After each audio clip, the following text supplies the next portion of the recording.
এই জন্য যোগ দিয়েছিলেন যে ন্যায় ইসলাম এবং ন্যায় নীতি মানবতার কল্যাণের জন্যই। কিন্তু দেখা যায় আজকে যেটার জন্য আমরা শাহাদত বরণ করেছি সেটা এখন হচ্ছে না, অর্থাৎ চাঁদাবাজ, দুর্নীতি, বিভিন্ন ধরনের অপকর্ম, এগুলো বন্ধ হচ্ছে না।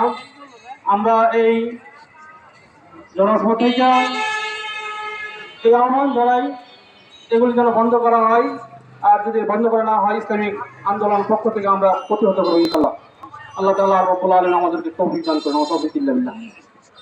কমিটির সংগ্রামী সভাপতি বিশিষ্ট আলেমদ্বীন মুফতি তোফায়েল আহমেদ কায়েসী, মুফতি তোফায়েল আহমেদ কায়েসী। ইন্নাল হামদুলিল্লাহ, ইসলামী আন্দোলন বাংলাদেশ কর্তৃক আয়োজিত আজকের এই মিছিলের সম্মানিত সভাপতি ও বিভিন্ন এলাকা থেকে আগত তৌহিদি জনতা, আমি সংক্ষিপ্ত আকারে এই কথা বলতে চাই। আল্লাহ রাব্বুল ইজ্জত এই পৃথিবীকে সৃষ্টি করেছিলেন যাতে করে মানুষের ব্যক্তি জীবন, পারিবারিক, সামাজিক, রাষ্ট্রীয় প্রত্যেক জায়গাতে ইসলাম কায়েম হয়, ইসলাম প্রতিষ্ঠা হয়। কিন্তু দুঃখজনক হলেও সত্য, আজকে বাংলাদেশ স্বাধীন হয়েছে 53 বছর হয়ে গেল, কিন্তু এখন পর্যন্ত আমাদের দেশে মানুষের ভিতরে কোনো প্রকার পরিবর্তন আমরা উপলব্ধি করতে পারতেছি না। চুরি, ডাকাতি, রাহাজানি, সন্ত্রাসী, খুন খারাপি সব কিছু আগের মতো নিভে গেছে।